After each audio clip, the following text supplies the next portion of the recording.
Hey guys, Buckeye Bar Guys.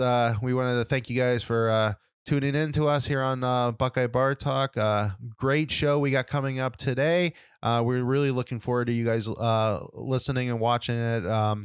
But just wanted to remind everybody, just remember to subscribe to the channel, hit the all notifications bell, that way anytime a new show comes up, you guys will be alerted to it. And don't forget to like the video and comment on the video. All interactions with us helps us continue to grow, and we appreciate your support. Now to the show. Welcome back, everybody, to Buckeye Bar Guys here on Buckeye Bar Talk. I'm Mike. And I'm John. Today's date is Tuesday, October 12th, 2021. Talking about the big win against the Terrapins. John got the score prediction 100% correct. Hell yeah. Thanks to Craig Young towards the end of the game, big pick six. So another game with a pick six, which I believe I called. So I was happy at least with that. If I'm going to lose on the score, I'm glad they at least got me a pick six because I said they were going to get one in this game. So going into the bye week now. So it's time to get rested up a little bit and get ready for a big stretch coming down as we got some big games coming down the stretch, man. I mean, as of right now, Ohio State is playing 3 more top 10 teams. So so that's going to be crazy. I mean, things could work its way out to, before then, obviously, Michigan and Penn State are going to play each other after us. You still got Michigan and Michigan State to play each other. Is that the same day as our game with Penn State? Yeah. That's going to be October 30th as well. Yeah, so I mean, some things we might actually be playing 3 top 10 teams, but you never know. We'll see what happens. So the Big Ten is extremely well represented right now, and so I mean, good for us. I mean, at least should help keep the focus coming down the stretch. So I like that, especially with a team that's getting improved every week. Before we get into just the bye week thoughts and some coaching thoughts about the coaching staff, because we really haven't gotten the breakdown, the issues that kind of brought to the changes, some of that was talked about today. So we'll talk about that towards the end of the episode. Well, let's just talk about the game. So we'll start offense first this week. I mean, CJ Stroud, just another miraculous, magnificent game. I mean, night and day to where, it wasn't that he was looking bad the first few weeks. He's not looking like what he is now. I mean, the dude's like looking pure confident. And he is throwing the ball before receivers are out of their breaks. He's ready. He's on top of his game, and it's really impressive considering, how young he is, and he has hardly any practice time or playing time underneath him. So what's your thoughts? I've been really impressed the last few weeks with him. Oh yeah. He has 10 touchdowns in the last 2 games without an interception. I think we still have to wait to see, like what Tulsa did, someone that's going to sell out and try to stop the throw at all costs. So when we see that again, we'll see how he's matured and how he's growing. But 10 touchdowns in 2 games, no interceptions. And like you said, the confidence and just how he's playing it's incredible.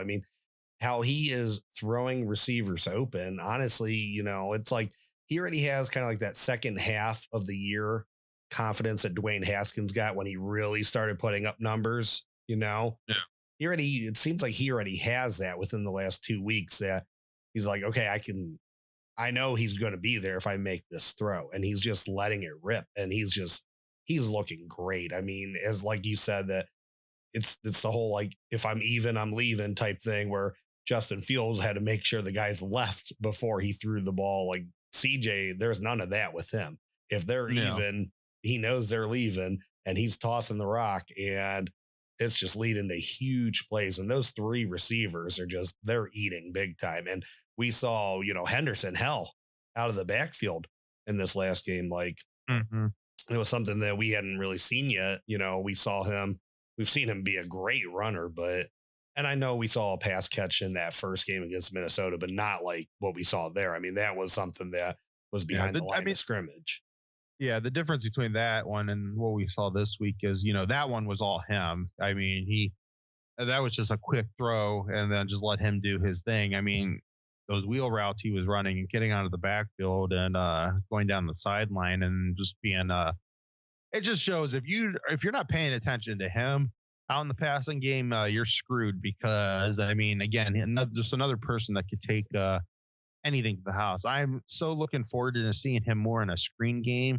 That they're gonna, I have a feeling it's going to be either the next week against Indiana or the following week against Penn State. Somebody who's going to bring some pressure against Stroud, and they're going to roll that screen out and they're going to kill somebody on it. And I think that what we're seeing from him, from the coaching staff too. I mean, you talked about, it'll be interesting when we see a team now that comes to sell out the, try to stop the pass a little bit more. But I think the difference is, I mean, we saw it this week where, Ryan Day wanted to get the running game established pretty early, and they were pretty ready, Maryland, for the running game. I mean, Henderson wasn't getting a lot of openings to break out. So Day quickly moved to, all right, well, they're bringing guys up. Let's go start hitting them on the passing game. So I think they're getting that confidence. So I think if teams start, I don't think it's going to be, I think the difference between Stroud this year and Fields last year is I don't think it's going to take Day as long as it did against Northwestern to get the running game going when it was obvious the running game was there and, they were just dropping back to stop Fields. Mm-hmm. I think this year, if you start seeing guys dropping back, they're going to move to that type. They're going to move to pounding the ball as quick as possible. Just kind of we saw this week, but it was just reversed this week. Maryland was selling out against the run. And so what did they do? They went to kill them through the air, and they absolutely did. So, I mean, I'm just stoked. And like you talked about the receivers. I mean, these guys, it's now we're seeing it's definitely as advertised what this receiving corps was. They were doing fine in the first few weeks, but now it's like they're adding touchdowns to the mix too. And, Stroud's just they're running for easy touchdowns after the catch. Now he's also starting to hit them down the field for touchdowns. So I definitely like just all around where this offense is going right now. Oh, yeah. I mean, and I'm just going to say it real quick for receiving. So Garrett Wilson, 31 receptions. Olave, 30 receptions. Jackson Smith and Jigba, 23 receptions, respectively. 546, 494, 452 yards. I mean, these guys, there is an outside shot that you got 3,000-yard receivers in this season. Oh, yeah. I think we might see it. I mean, they still got 6 regular season games plus, at least at minimum a bowl game, possibly a Big Ten title and 2 other bowl games in the mix here. So, I mean, yeah, I could very see them getting there. I mean, they're basically all touching the century mark on now each game. And I don't think that's going to stop anytime soon. It's like, good luck trying to cover all 3 of these guys because I don't see any team having the strength to be able to go up against 3 receivers. I mean, even if you play a zone heavy team where you're all back and stuff, I mean, there are still going to be weaknesses in the zone and there's going to be a good receiver in one of those weaknesses. So plus Ruckert and plus Henderson. So it's right. I mean, pick your poison right now. Yeah. And like Jackson Smith and Jigba, I've been so impressed what he can do after the catch. I kind of thought coming in from what I heard was he was like a KJ Hill, very sure hands.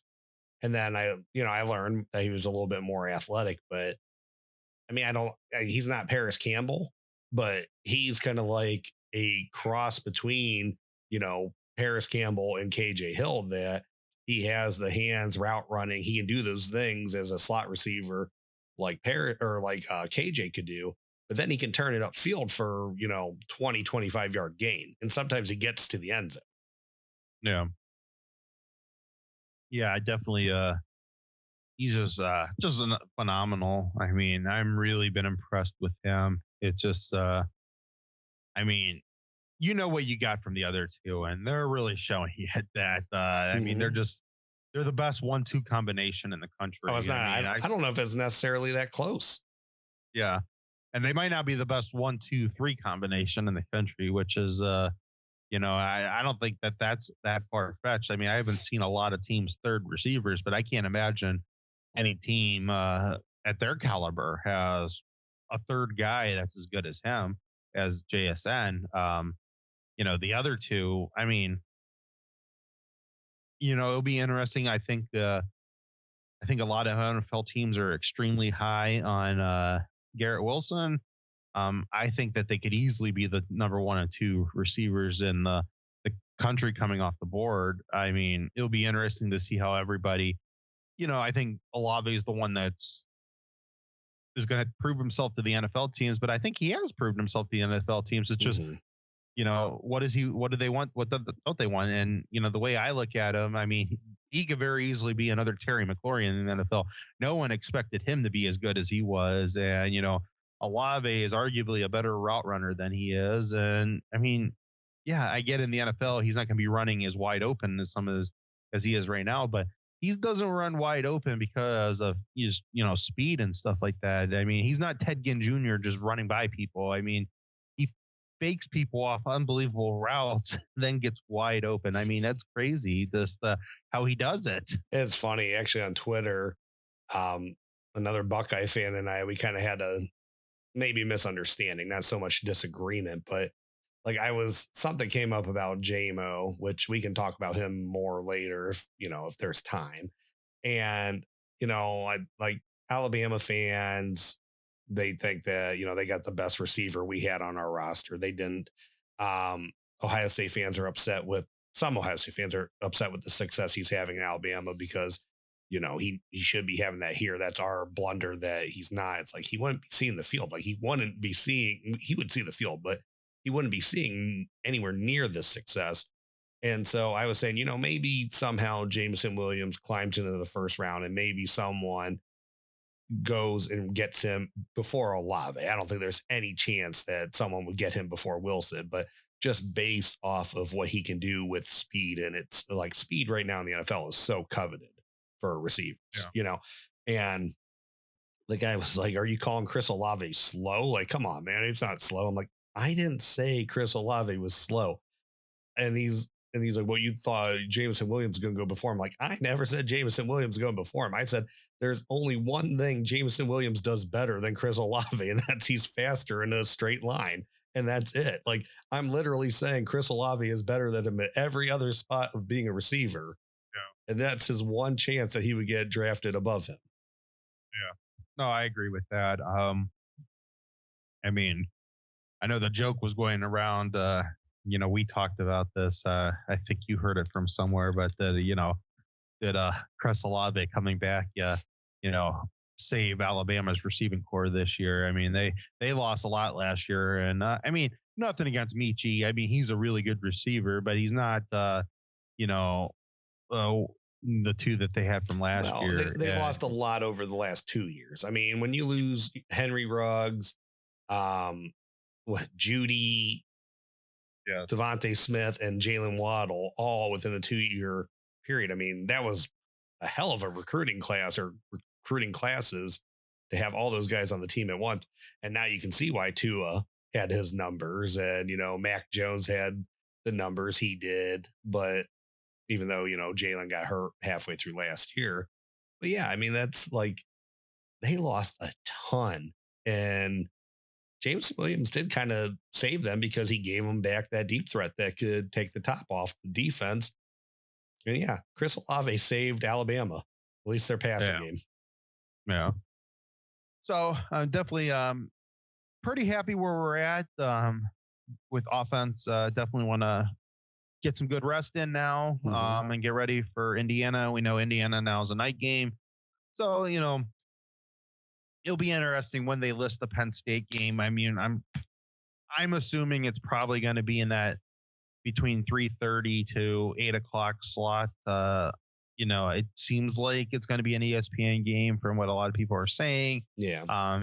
We'll probably find out for sure next week, but it sounds like I'm assuming Michigan State will be the Fox game, and they will be big noon, and then we'll have Penn State later in the day on on ESPN, unless Fox gets it at 4 like they had with Iowa, Indiana, or Iowa, Penn State this past week. And I mean, that's a possibility too, which I would be fine with. I would just like, if they want to do this type of game where it's like, the scarlet out the crowd, that's got to be a later in the day type thing, because, you need the fans. You need a little bit of younger fan base, and maybe a little bit more juiced up than your typical noon crowd is. Right. You need the kids that were out partying the night before getting excited for the game. They need to be on their A game at the game. And let's just face it, noon games don't always give them that luxury. So I agree. It has to be a little bit later on. I was going to ask you before moving on to the defense, unless you got anything more about the offense you want to go into. All right. So I'm going to ask you kind of like a two-parter here. Who would you say is your MVP of the offense? And then who is your rising star or surprise of the first half? So both geared towards that, we're at the halfway point of the season. So who's the MVP through the first half, and who's your super or your surprise guy? It's going to be a little different on the surprise guy. The guy I'm going to pick as my superstar, I'm going to say Garrett Wilson right now. It's pretty much a coin flip between Garrett Wilson and Chris Olave. I think we kind of expected what we were going to get out of both of them, but the fact that we're seeing it and it's nice. So I'll choose Wilson. With my surprise guy, it's a little different. Like, I think if Stroud had a better first couple games, or I shouldn't say better, if he was a little bit more accurate, maybe a little bit more on it, like he's looking the last few games, I would say Henderson's my rising star. But the fact that Stroud, he left some things to be desired early, and now he is like checking every box like 5 times. I'm going to say Stroud just is because I'm really impressed to where he's at right now. And, I was a little bit on the fence. I'm not going to lie. I was looking forward to McCord playing in that Akron game because I was seeing, I get it's Akron, but is there a spark there that we're just not seeing with Stroud that maybe we'll see with McCord?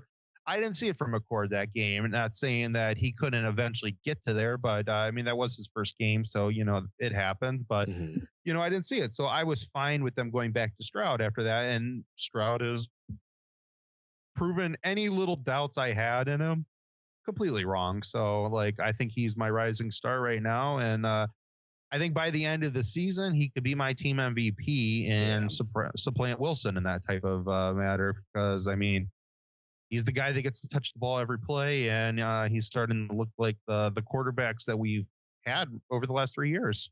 Okay. All right. I would have to say Chris Olave, just not to agree completely with you. I think, like you said, it could be 1A and 1B.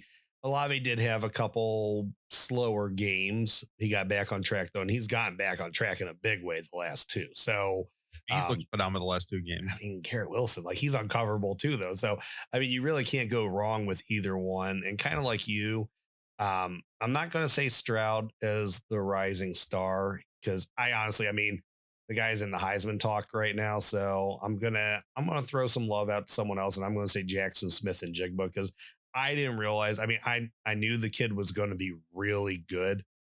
I didn't think he would be that good that it's almost like, if Olave is not getting the ball, I thought he would be a nice compliment.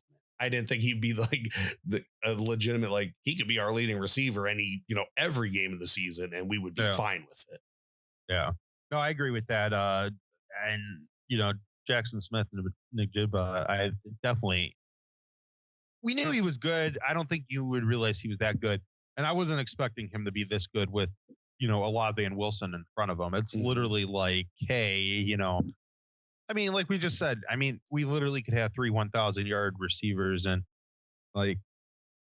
we'll see after the Indiana game and the Penn State game. But if they keep this pace, then we will see 3 1,000-yard receivers. That's unless, God forbid, there's an injury or something. But if they both are averaging basically 100 yards a game after Penn State, pretty much how they are, almost to the point. A little bit under, through I believe 6 games we're at. But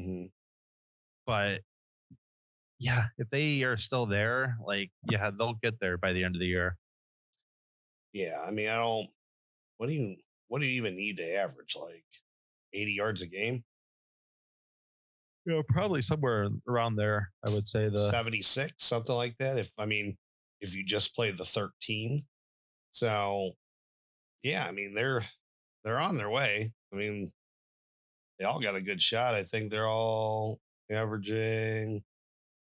We got an average per game. I can't find it, but they'll be. I mean, they're right around there. So they um, got a shot. yeah.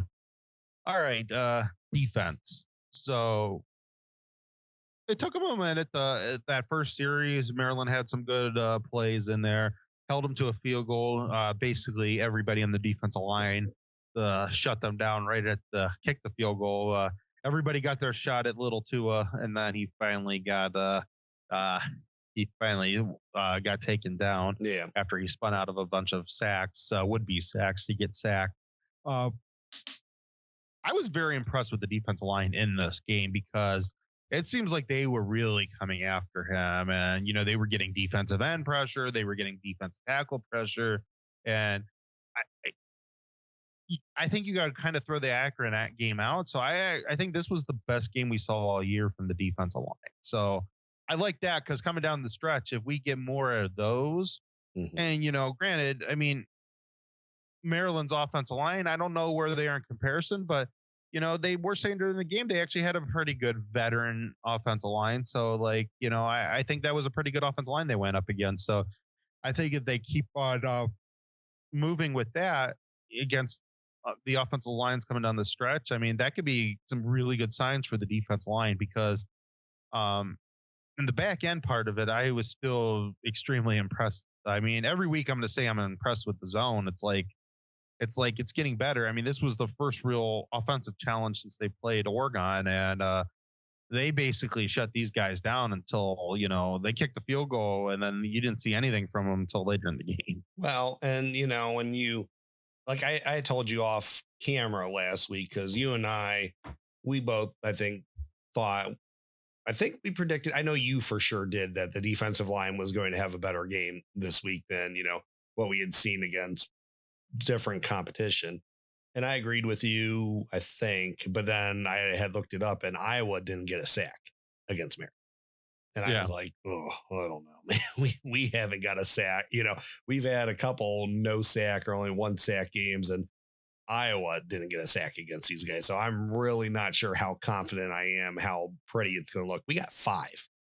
yeah, We got five on Saturday, 9 tackles for loss. Like the yeah. defensive, they started finding ways to get home. Yeah.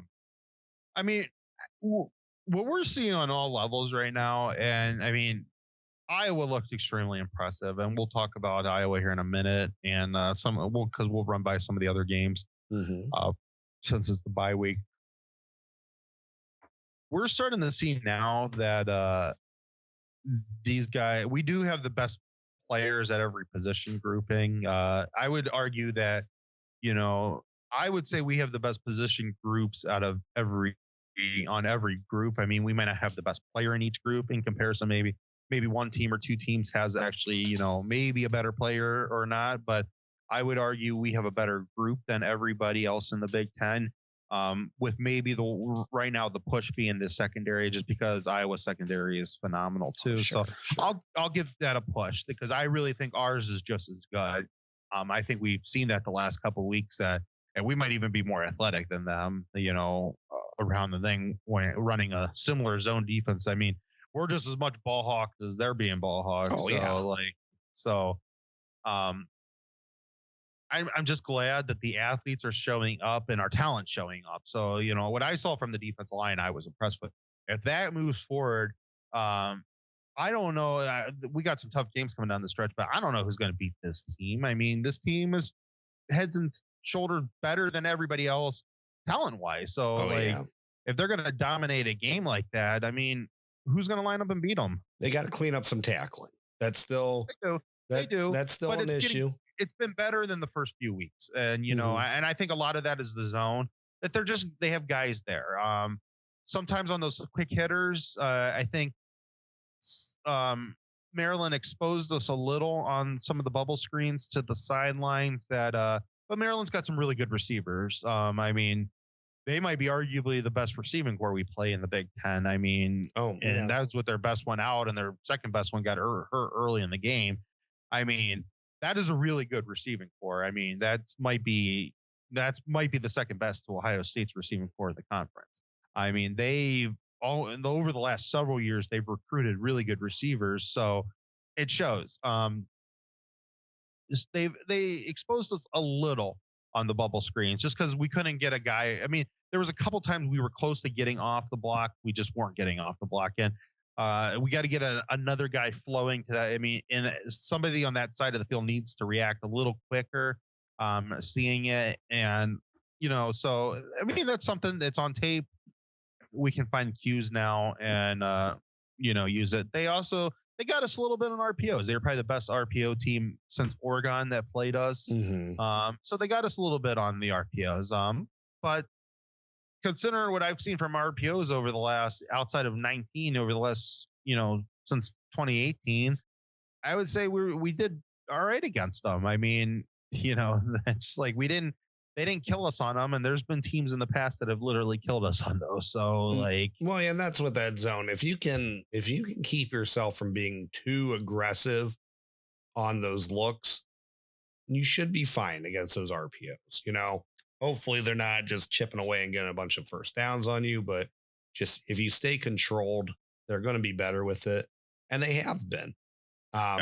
I mean, as far as points per game, but you've been playing progressively, better offenses since you really started getting this stuff, like since you got the confidence from Akron. So I'm not too concerned that, it's been a few more points, a few more yards per game since Akron, because I think they're going to be fine with that. Again, Maryland might have one of the better offenses that they're going to play this year. It wasn't like crazy amount of yards. They didn't kill us on yards. I mean, I think it was 3, I don't know, 50, 30, who knows.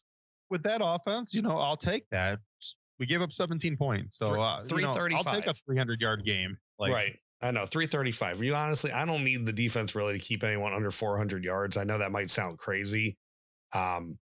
I don't want a lot more than 4. I don't want to get into 500 yards. I don't want to be over 450. But I think as long as you don't let a team, I think flirting with 400 once or twice coming down the stretch is not a bad thing. If they get into some games where they're flirting with 400 every game, that gets a little concerning. But Rutgers didn't get that many yards against them, and they pretty much Maryland.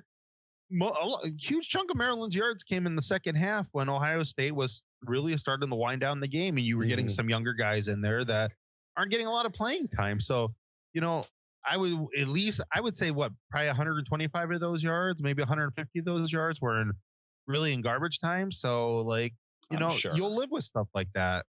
Yeah, I'm sure that.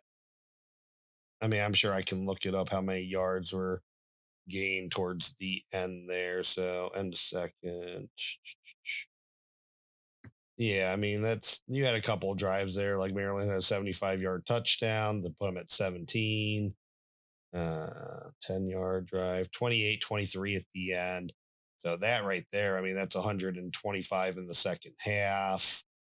Yeah, I mean, that's like you're saying, it's, that's, you got a lot at the end of the game, which we knew. So Ohio State did well. And also another thing that we had talked about watching the game was, it's not, again, I don't need someone to shut someone out, but when you let your offense that is just amazing get up 21-3 or whatever it is, I don't know who's coming back on that. So there's nobody in this conference that, and there's some good teams in this conference. Iowa ain't built to coming back from a 21-3 game. Penn State's not built that way. They're probably the closest built that way out of the big teams. Indiana might be if they're hitting all their strides that day. I mean, they're dealing with a lot of different injuries. So if they're not hitting their strides, they're not really built to go that way. If Penn State, if this backup quarterback, if he ends up looking like what he did against Iowa, I mean, that's not going to be a pretty game. That's going to be an ugly game. Yeah. So, I mean, we'll see how, Clifford is, but, because I mean, have you heard anything? Wasn't paying attention or if they gave out any. No, I mean, I didn't hear any updates, but I don't know. I mean, reading the body language, it didn't look that positive. I mean, it looked like I don't know, collarbone, separated shoulder, which those are easier to come back from. It just, Yeah. I don't know. We'll see. It could be a strain. Yeah, and then it depends. Is it on the throwing shoulder or is it on the other off shoulder? So I mean, even a separated shoulder on your throwing shoulder could still be a few weeks longer than one on the other shoulder.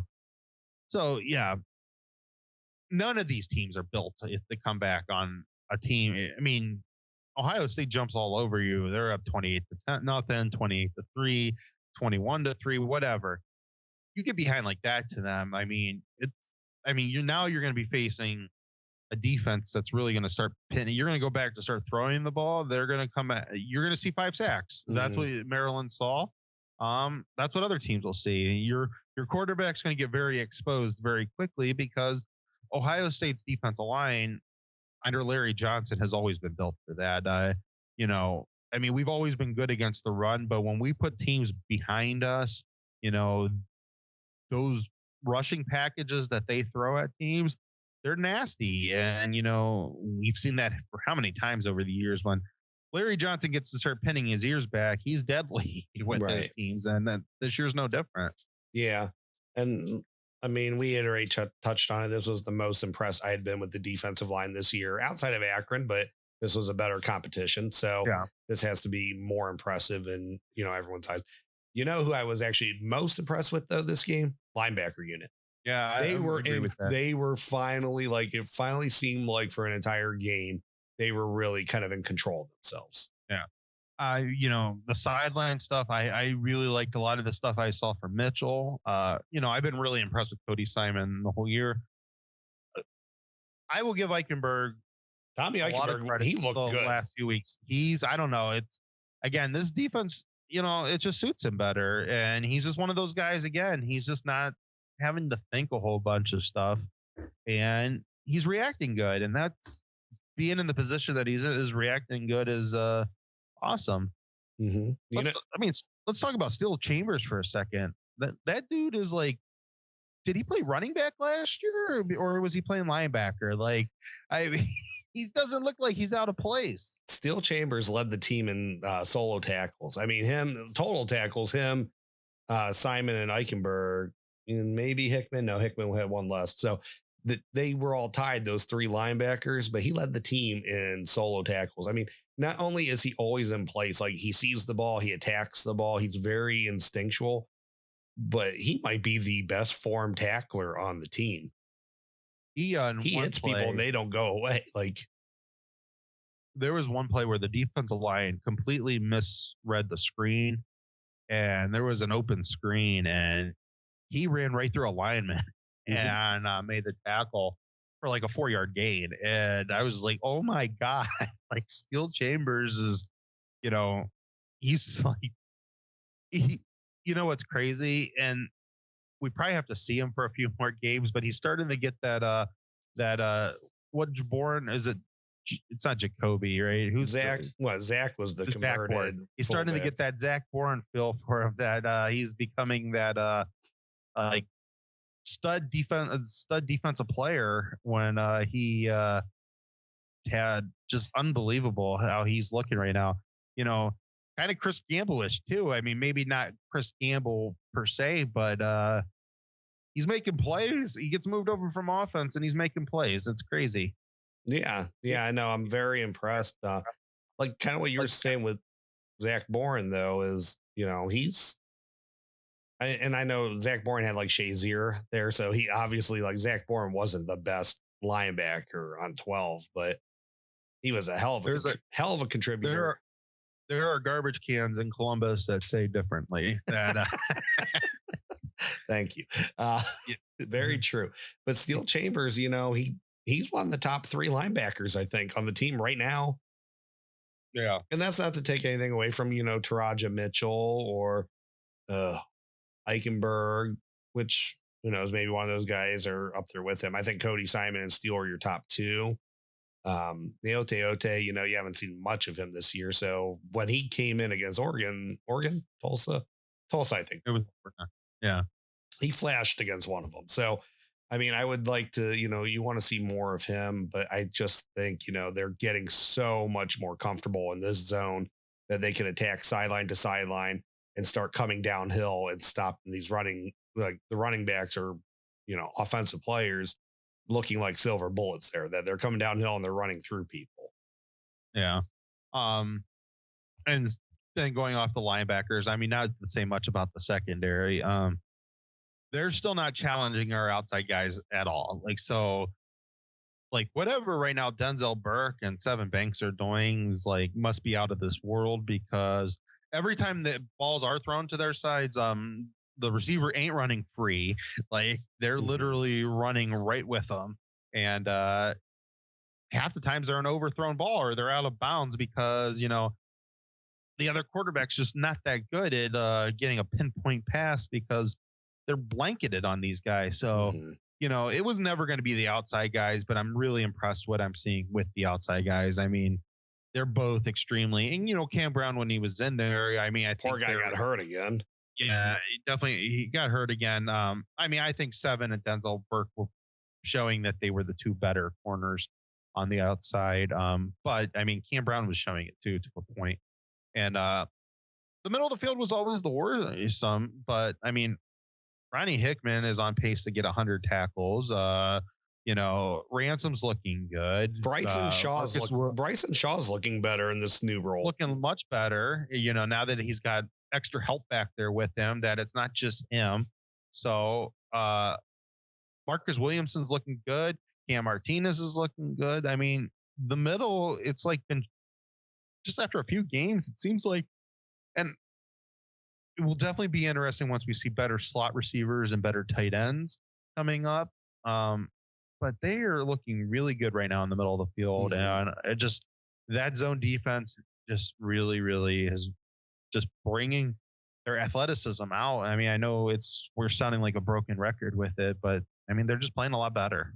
I mean, it's just getting so much better each week. So it might sound like a broken record, but it's really impressive. I mean, to come from how bad it looked man to man those first, couple games, and even how bad the passing defense was against Tulsa, to where you are right now.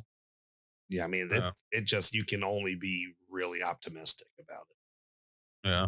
All right. So your MVP and your rising star right now defensively. This one's hard, man, because I think you could give the MVP to a bunch of different guys.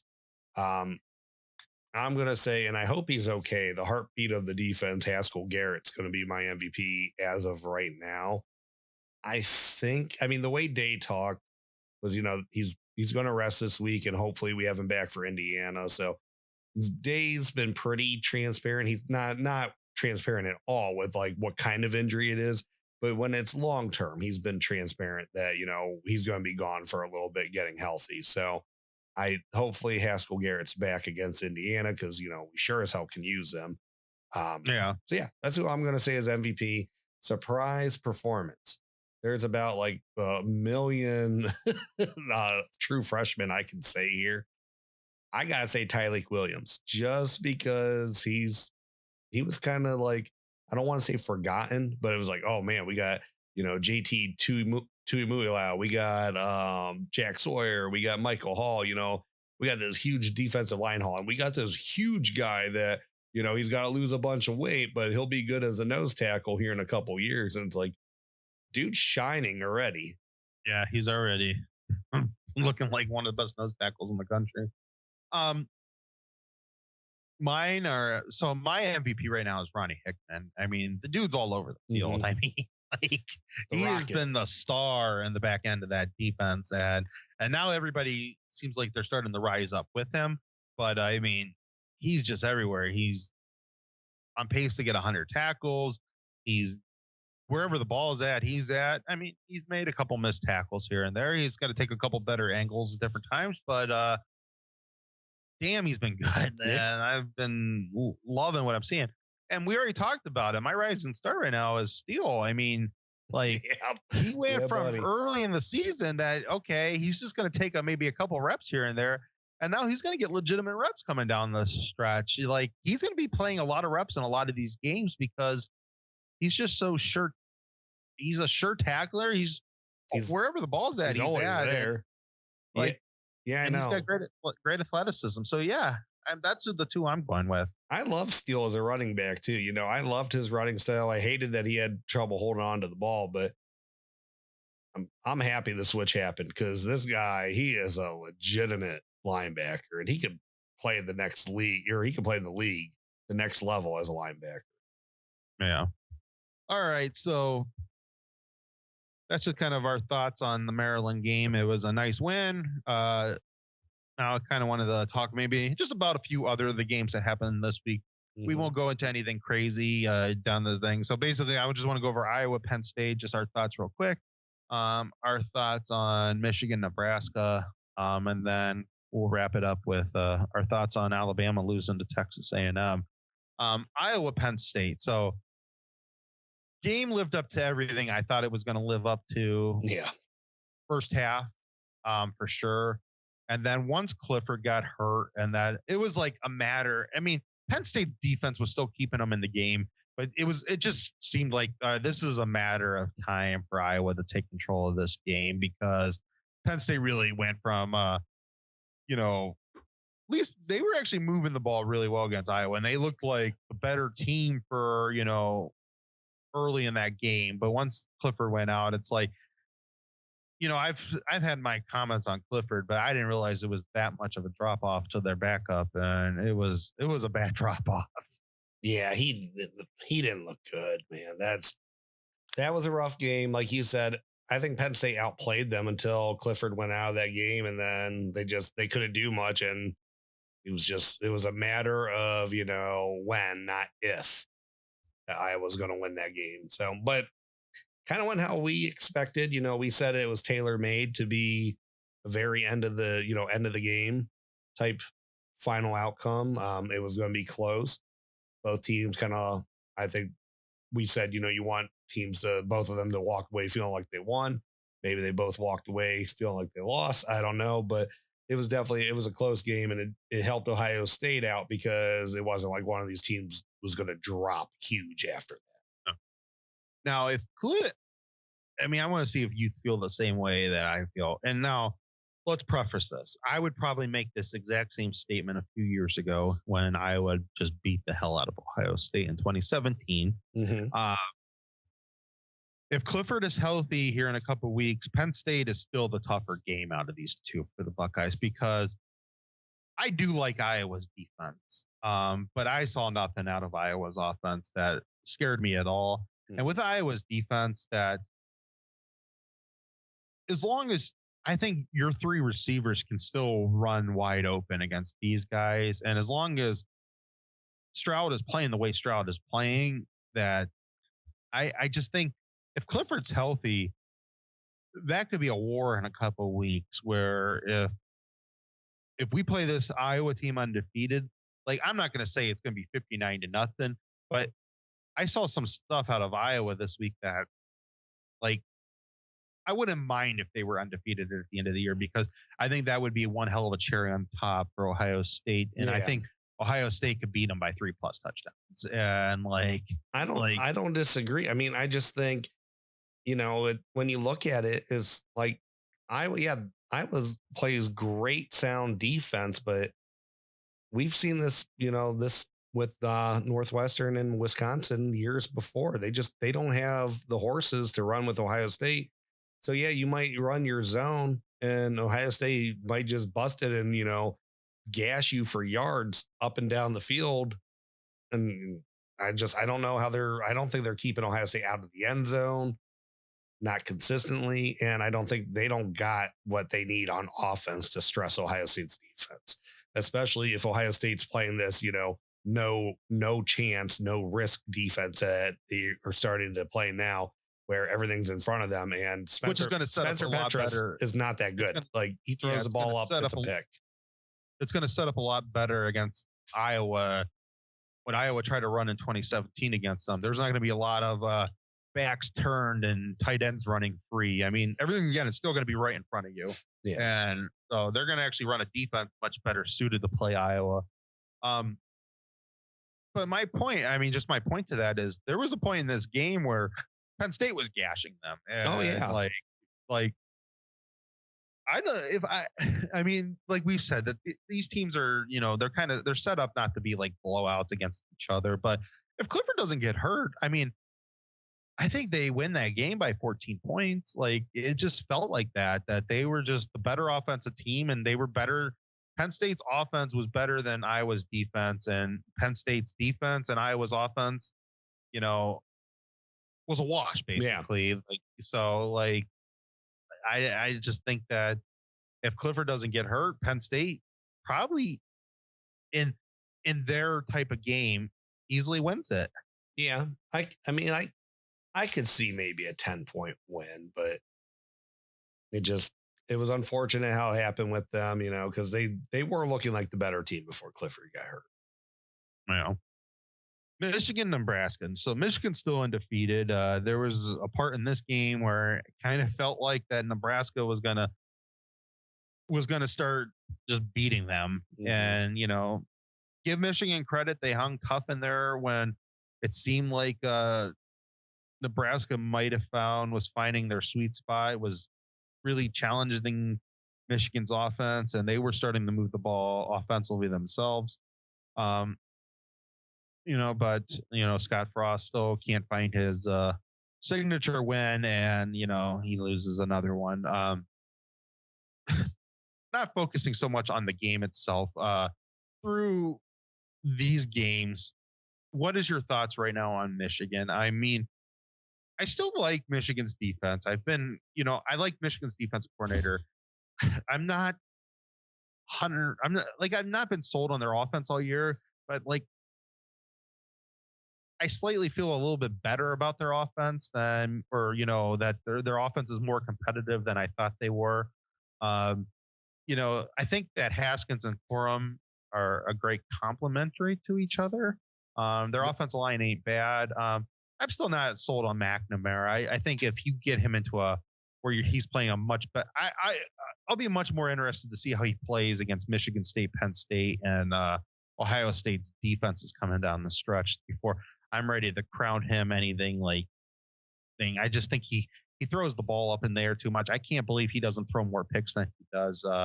And the receivers don't scare me stretching me down the field, but they do some stuff that's interesting. So I like that. I like that transfer, that Dalen Baldwin. Yeah, I like him too. Just your general thoughts. I mean, is this going to are we inching up that this could be the actual Michigan Ohio State game of old? They got a few more games they got to play against some tough teams, but they could be you would never have got me say that there was a shot that they were going to be undefeated at the end of the year to play Ohio State. There's some parts, especially if Clifford's injuries, if Clifford's injuries for real, if they get past Michigan State, I don't know if anybody is going to beat them coming down the stretch until they play us. It'll be interesting to see what they can do against Michigan State's offense. I don't think Michigan State's offense is that great. They do have a really good running back, but their passing's been evolving the last couple of weeks. So it'll be interesting to see, if Michigan State doesn't have an offense in that game, I think Michigan would win it. But it's going to be another close one for them. And, they went up 13-0 in this game and they couldn't close it out. And Nebraska actually had the lead, later on into the game. And it just was kind of like a exchange of field goals towards the end, right? Yeah. I mean, I don't know. Michigan's offense, I do feel better about their run game. I don't know. I don't see them still being able to go, score sevens where Ohio State will be scoring sevens to keep in a game with Ohio State. I don't know if they have I'm not saying that they have the horses right now to go toe to toe with Ohio State, but this could be it could be Ohio State's best in conference game this season. I could think that. I think now there's a legitimate shot that we see them at 11-0. Yeah. They're only going to be playing Big Ten teams. The Big Ten ain't. I mean, I think the Big Ten is better this year than a lot of people thought they were going to be coming into the season, but they're not playing Iowa. They got to get through Michigan State and Penn State, and they should be able to beat any other team on the East that they play. And so, I mean, this could be the year we see them undefeated, which will be a hell of a game in minds of Ohio State. Could really, all this helps Ohio State out. I mean, if they beat if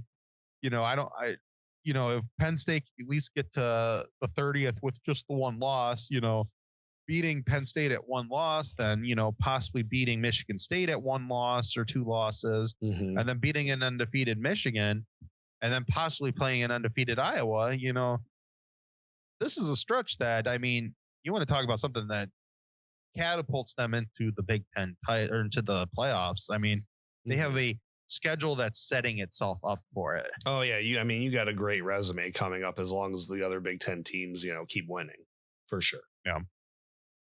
Yeah. All right. I mean, I could see Michigan possibly being undefeated, and that would be a huge game for them in Ann Arbor. Yeah, exactly. All right.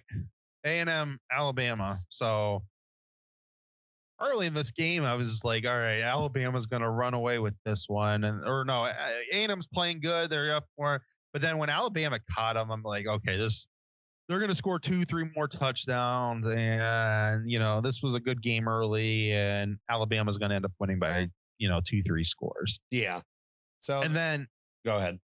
It was just, I'm so surprised that A&M inched that out, because it seemed like Alabama they had all the momentum, and just to inch it out at the end of the game like they did was impressive. Yeah, I mean, bless you. Alabama, takes a lead in the game.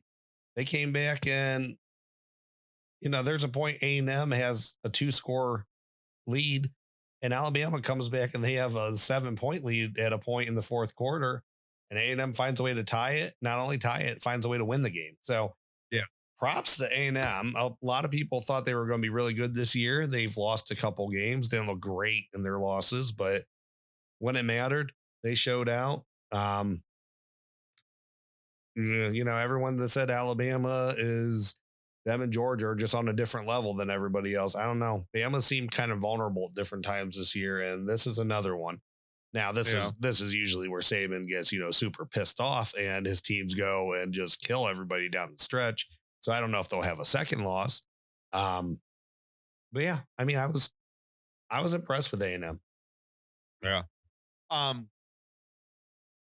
I feel better now, though. Alabama losing. So if Alabama now wins the SEC, and that's Georgia's only loss, like I'm in a position now where I think Ohio State, as a one-loss Big Ten champion, with the teams that they got coming down the stretch, gets in over Georgia. I was a little nervous there if they were both undefeated and they played like, a national championships-esque type of game against each other, that they would just be both crowned into the playoffs. Yeah. Without even thinking twice about it. Now, I think that if they both end up with a loss, considering Alabama's loss early, that I know it doesn't change anything on paper necessarily, but they both have one loss. And so at that point, then Georgia is a one-loss non-champion, and Ohio State is a one-loss Big Ten champion with a good end-of-the-year schedule. So, I like where it's setting up now. I felt like we needed at least one of them to lose coming down the stretch. That way it would make that championship game hopefully it's a one-loss versus one-loss team. Then that way it's just the loser has two losses, and that just shores up a lot of things. But at least this way that, if Alabama goes out, beats Georgia, and Ohio State wins out, Ohio State is a one-loss conference champion against a good schedule. Georgia didn't play that, in my opinion, that great of a schedule. Best team that they play beats them at the end of the year for the championship game. To me, that throws Georgia out. And if Georgia wins, that's a second loss for Alabama, and that definitely throws them out. So, so things are starting to set up better. I mean, it would have been nice seeing Texas beating Oklahoma. I hate the Big 12 because, I said that to everybody over here, when Texas, I'm like, yeah, they're up 4 scores now or whatever it was. There is no excuse. No team should have been able to come back from what they came back from. I mean, that just seems like it's Big 12. It always seems like that's that game too. It's whatever reason. It seems like one of those two teams jump all over the other one to start the game. And then it's, it's a 1-score win for the other team at the end of the game. Right. Comes down to the last drive. Exactly. All right. So, I mean, it'll be interesting to see. I mean, you have anything else on Alabama? I mean, it'll be interesting down the stretch, but no, I mean, I think Alabama will do what they can. They do look more vulnerable now. So who knows? I mean, they didn't give up a ton of yards to A&M. So A&M made the most of, when they got the ball. I know they had a big return in there. So I'm not sold Alabama could lose another game, but they, like I said, they look vulnerable. They can be beat. The one thing though, Georgia has Kentucky this weekend. It's an interesting game, but Georgia's way favored in Athens. I think it's like a 23-point spread or something like that. So I don't think they're going to lose. But my thought was, if they lose a close game to Kentucky, Kentucky has nothing for their schedule left. At least, I mean, maybe Tennessee or something, but these are teams they should beat. I mean, they've already beaten Florida, and if that, they would have beaten Georgia. Those are the 2 hardest teams, historically in the East. So could Georgia, though, if they lost to Kentucky and Kentucky wins out, is there a place that Georgia almost like lost their way into the playoffs as long as they, take care of business and just beat the crap out of everyone else? It depends how everybody else does. Actually, I think Kentucky beating Georgia helps Ohio State unbelievably, because I think then if Alabama would beat Kentucky at the end of the year, Alabama's obviously in. Mm-hmm. Kentucky is definitely at 1 loss, not getting in on Ohio State. There is still a possibility that a 1-loss Georgia is getting in over a 1-loss Ohio State team that's a Big Ten champion. I will believe it when I see it. Like if they would put a 1-loss non-champion Kentucky in, because Kentucky doesn't carry any respect. Well, yeah, I don't think Kentucky would get in if they lose the SEC title game. That really helps Ohio State. Outside of that, where Georgia could possibly squeeze in as a second SEC school, it depends where everybody else in the country is. If Oklahoma's still undefeated at that point or whatever, they're not getting in on over Oklahoma. Are they getting in on over an undefeated Cincinnati? At that point, I don't think they would. I think they would put Cincinnati in. I think the Cincinnati is going to come down to really an undefeated Cincinnati against a 1-loss Ohio State, where that could be a very interesting dynamic, or possibly a undefeated Cincinnati against a 1-loss Oklahoma. I think they will give Cincinnati a shot, though, if it's a second school from if it's in that type of thing that, Kentucky beat them, they got knocked out. They didn't even play in their conference title game. Yeah, they're not Alabama. They get to have they don't have a national championship resume like Nick Saban has that got fallen back on in 2017. So I just think that probably they're out at that point. I mean, people also forget in 2017 Nick Saban had a 2-loss Ohio State that, if Ohio State's a 1-loss conference champion, they're in. So yeah, that's obviously there too. So it would be interesting. So in that situation, it's not necessarily an apple to oranges thing, because if Ohio State and one of these other conference champions have 1 loss, if Ohio State has 1 loss as a conference champion and Oklahoma is undefeated as a conference champion, and then Cincinnati is undefeated there, I could very see, the winner of the Alabama-Kentucky game is in, and then those other 3 are in, and, Georgia's out. And, so it would be very interesting. It would go a long way for Kentucky if somehow Kentucky pull this off. They're not going to. No, they're not going to. I have a feeling that even with them beating Florida, they will come off looking like Arkansas. I wanted to move on, but real quick, how stupid is Arkansas? You go to tie the game at 50, 52 or whatever. I think it's 52, yeah. And you decide at the end of the game, instead of just kicking the extra point to go into overtime that you're going to go for two for the win.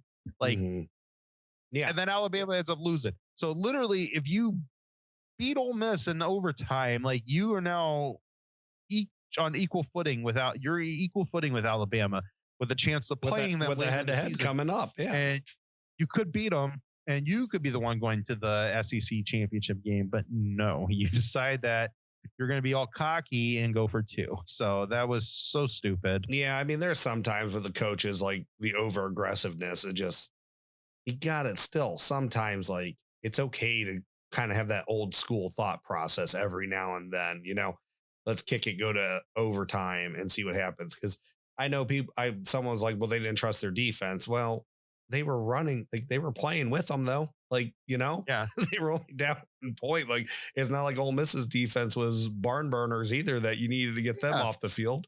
And the difference is though, and now going forward, I mean, you just got to make it through two overtimes and be able to get this 2-point conversion in the second one. After that, everything is a 2-point conversion. So from third overtime on, you're just trading 2-point conversions with each other. So like, who cares about your defense? It's not like you're possibly playing 7 overtimes with them. I mean, and like you said, Ole Miss's defense wasn't doing anything great. So, I mean, it seemed like Arkansas was able to score at will on them. So yeah, it just made no sense. All right, so let's quickly spend maybe 5-10 minutes just kind of on the coaching situation here. So we heard some comments from Coach Combs today about how basically he's an adult. He what happened. No point in crying over it, and he's I don't have the exact quotes, but he's here for the rest of this year to, prove himself, and he's part of the staff. I mean, I love Coach Combs. I mean, he's one of the best sound bites on the team. He's always got such great emotion. So I'm sure it was a lot to swallow for him, especially, maybe if they would have saw some of this stuff earlier in the year, or early before the season started, maybe it would have been him. Yeah, I think he could have changed this defense around, but so I don't know. Maybe I think there's parts of me that think that he was unfairly blamed. There's parts of me after last season and the beginning of the season that, they needed to change. So like, I don't know. I'm kind of been up in the air about that, but just your thoughts on like some of the stuff he said today. Hey, defense is trending in the right direction. Well, I mean, you don't leave a Kerry Combs press conference without anything but just the utmost respect for that man. He owns every situation. He says it's not an easy pill to swallow, but you got to be a man. You got to be an adult about it. You can't let things affect you for more than 24 hours. You got to brush it off. You got to go out there and do your job. We know what Kerry Combs, what he brings, the energy he brings to this team. And he even said that, that's what he misses most is going to hug guys on the field because he's up in the booth and Kevin Wilson's not the same as the players. But what I like, Matt Barnes has done a wonderful job, but I don't know, man, how much credit does Kerry get? What is he seeing up in the booth? Maybe he's doing a lot more of this than what we think. Oh yeah. And I think he is. I think he's a team player. I think what he's seeing is, and ultimately, I mean, I know Kerry accepted a lot of the blame for this, and he should. He's the defensive coordinator, but we've talked about this in the past. I mean, this was the first year that Ryan Day really has to face some adversary, an adverse situation. And a lot of it comes down to him. He should have hired another defensive coach. He didn't. That was his choice. I hope that gets rectified in the end of the year, because I'm sorry, one of these guys or yourself could be, I mean, probably not him because he keeps a lot with the quarterbacks, but give somebody a second job as the second or special teams coach. Urban was the special teams coach. Like, you don't need to have somebody be just the special teams coach. Well, Matt Barnes could be the special teams coach again. Exactly. So, that falls on Ryan Day. They didn't have enough up in the booth because, he doesn't have another spotter up there because, he's the one that chose to, only have 4 defensive coaches. And I'm sorry that, Al Washington, Al Washington and Larry Johnson have to be on the field. They're big time part of when those guys come off the staff. You need, defensive line coaches are not up top because, your defensive line needs your defensive line coach. Right. For whatever reason it is, the offensive line coach and the defensive line coaches are needed on the sidelines when, in between series. Except in 2015 when someone pisses off Urban and. Well, I mean, you might get delegated up there because he doesn't want to be. You don't want to see him. Did he send both of them up to the booth against Michigan? Yeah, they were both up there. Then neither one of them were allowed down on the field with him. I think he called the offense anyways. Yeah, I don't think he switched over to them one time to get their opinions. I think they were talking like they were talking to him. They just didn't realize that it was off. Yeah. So that's on Ryan Day. And then what's also on Ryan Day is that he needed to handle this situation better. He threw Carey really, really hard under the bus in those press conferences after the Oregon game. I think if he had to do it all over again, he would have been different. I'm not going to say be more professional. You can tell it definitely upset him, but he needed to. You can't be out there. It's one thing maybe being out there and throwing it, when Urban said, these guys are playing like it's a clown show and different things like that. It's one thing on motivation sides, but it's another thing. I mean, Urban never even in that situation with Beck and Warner, if I remember it correctly, I'm pretty sure Urban took blame for what the offense looked like, and then they were thrown up top. Yeah. And those decisions were made during the week. It wasn't made in the press conference. Well, it wasn't so much out there for everyone else to know, that they would be changing spots. Yeah. So, I mean, I wish they would have handled this situation better. He probably realizes he didn't handle it great either. So I have a feeling that they probably all talked, got their heads cooled off. I don't know what's going to happen at the end of the season, whether, Carey's going to move on or not. I mean, if I was a betting man, I would say I'm 60-40 that he's probably going to move on just because, I mean, it's a tough pill to swallow. And, he's going to have other opportunities, whether it's in college or in the pros. Mm-hmm. And he did say that he believes in himself that he could do that position, that he can be a defensive coordinator. Yeah. I would have loved to seen maybe if they would have realized that what their deficiencies were before the season started, then maybe they would have Carey would have built this zone defense, but they didn't. And I don't know. Yeah. So, I mean, we'll see what happens. But definitely, whether Carey leaves or not, Ryan Day needs another defensive coach. And, and if Carey leaves, you need two defensive coaches. And if one of the other ones leave too, you're going to need three defensive coaches. They have to have 5 defensive coaches next year. I mean, I'm sorry, you just do. And maybe that 5th defensive coach is also he's also the special teams coach, but whatever. He needs to be the defensive coach because they need another eye in the back 7. So if Barnes is the guy going forward, so he just doesn't have a lot on his plate when it comes to, so he can keep track of everything and build a good defense to go with their skill sets for next year. But it's definitely the big thing when the season ends is that, Ryan Day has to be in his mind. He's definitely looking for one coach. There's probably a good chance he's going to be looking for a second. So but they got to get to 5. Yeah, I agree. All right. So you got anything else you want to throw out for tonight? No. It'll be a good week of football. I always hate the week so that actually, no, it's not going to be a good week of football because everyone good in the Big Ten's off this week. So they just, it's a terrible scheduling.